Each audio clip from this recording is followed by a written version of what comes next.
S3A একাডেমির আজকের এই পর্বে সবাইকে স্বাগতম। তোমাদের সাথে আছি আমি সৃজন।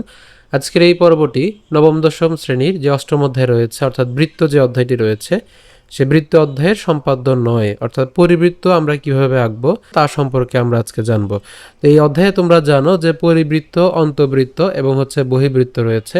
বেশিরভাগ শিক্ষার্থীদের আমরা দেখতে পাই যে এই তিনটি সম্পাদ্য অঙ্কন করতে অনেক ঝামেলা হয় বা অনেক সময় ভুল হয়।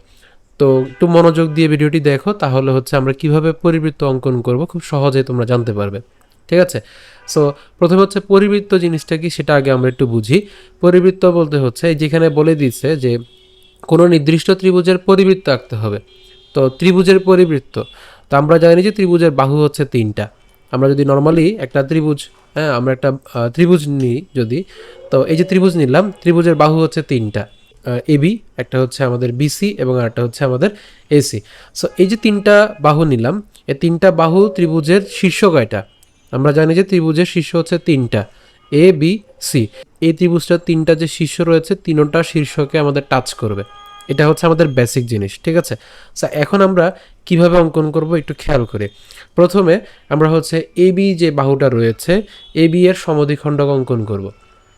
ঠিক আছে, এবি এর সমদ্বিখণ্ডক অঙ্কন করব। কিভাবে অঙ্কন করলাম? এবি এর ধরো বিবিন্দুতে, এবি এর যে বিবিন্দু রয়েছে, এই যে বিবিন্দু, এই বিবিন্দুতে আমরা এবি এর অর্ধেকের বেশি ব্যাসার্ধ নিয়ে এইখানে একটা বৃত্তচাপ আঁকলাম।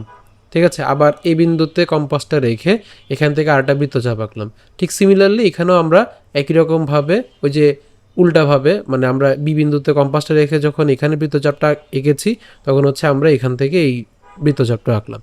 তো বৃত্তচাপটা, এই দুইটা বৃত্তচাপ যখন আমরা যুক্ত করব তখন আমরা একটা রেখা পাই। রেখাটা ইএম রেখা। একই রকমভাবে আমাদের যে এসি বাহু রয়েছে, এসি বাহুরও একই রকমভাবে আমরা যেমন সি বিন্দুতে আমরা এসি এর অর্ধেকের বেশি ব্যাসার্ধ নিয়ে একটা বৃত্তচাপ আঁকলাম। ঠিক আছে, আবার এই বিন্দু থেকে আরেকটা বৃত্তচাপ, একই রকমভাবে তার অপোজিটেও দুইটা বৃত্তচাপ এই যে আঁকলাম। এবার বৃত্তচাপ দুইটাকে আবার আমরা যুক্ত করলাম। ঠিক আছে, তো যুক্ত করলে আমরা আরেকটি রেখা পাই, সেটা এফএন রেখা। এখন এফএন রেখা পরস্পরকে কোন বিন্দুতে ছেদ করে? এই যে এখানে দেখতে পাই, এখানে একটা বিন্দুতে ছেদ করছে, যে বিন্দুটার নাম দিলাম আমাদের ও। ঠিক আছে, এখন আমরা যেটা করব, এখানের ও এবং এ, এই যে ছেদবিন্দু যেটা পেলাম এবং শীর্ষ যেটা এ আছে, এই ও এবং এ, এই দুইটাকে আমরা কি করব? যুক্ত করব। অর্থাৎ বিন্দু দুইটিকে আমরা যুক্ত করলাম।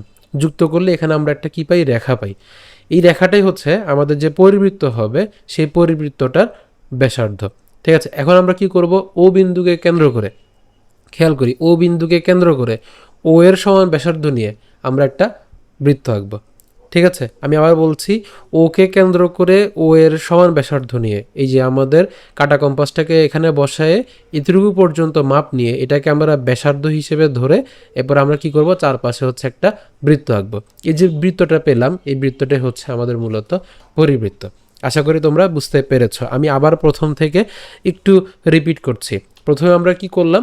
আমাদের যেই ত্রিভুজটা আছে, প্রথমে আমরা এই ত্রিভুজটার কি করলাম? এবি বাহু যেটা আছে সেটাকে আমরা সমদ্বিখণ্ডিত করলাম।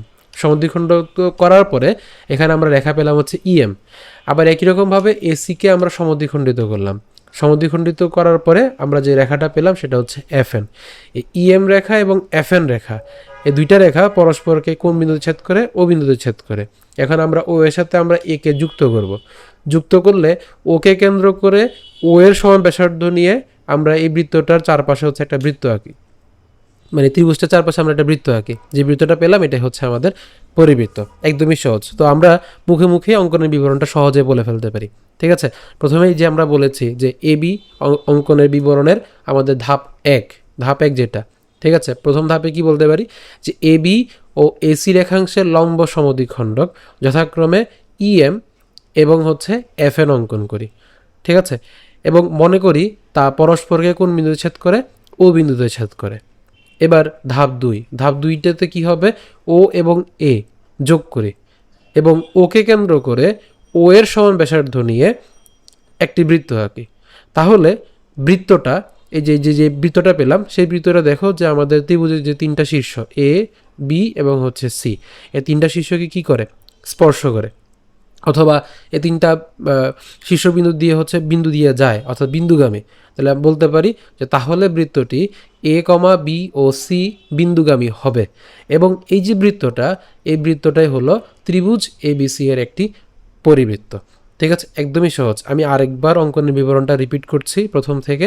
1 নম্বর ধাপটা কি বললাম? 1 নম্বর ধাপ বললাম হচ্ছে এবি ও এসি রেখাংশের লম্ব দ্বিখণ্ডক যথাক্রমে কি কি আঁকলাম? ইএম এবং হচ্ছে এফ এ নাকি। মনে করি তারা পরস্পরকে কোন বিন্দু ছেদ করে? ও বিন্দুতে ছেদ করে। এখন এ কমা ও যোগ করি, ওকে কেন্দ্র করে ও এর সমান ব্যাসার্ধ নিয়ে একটি বৃত্ত আঁকি। তাহলে বৃত্তটি এ বি এবং হচ্ছে সি বিন্দুগামী হবে এবং এই বৃত্তটি ত্রিভুজ এবিসি এর একটি পরিবৃত্ত। ঠিক আছে, আশা করি তোমরা বুঝতে পেরেছো। তো আজকের ভিডিও পর্যন্তই। ধন্যবাদ সকলকে। যদি ভিডিওটি ভালো লেগে থাকে অবশ্যই বেশি বেশি শেয়ার, লাইক এবং হচ্ছে কমেন্ট করবে। ধন্যবাদ।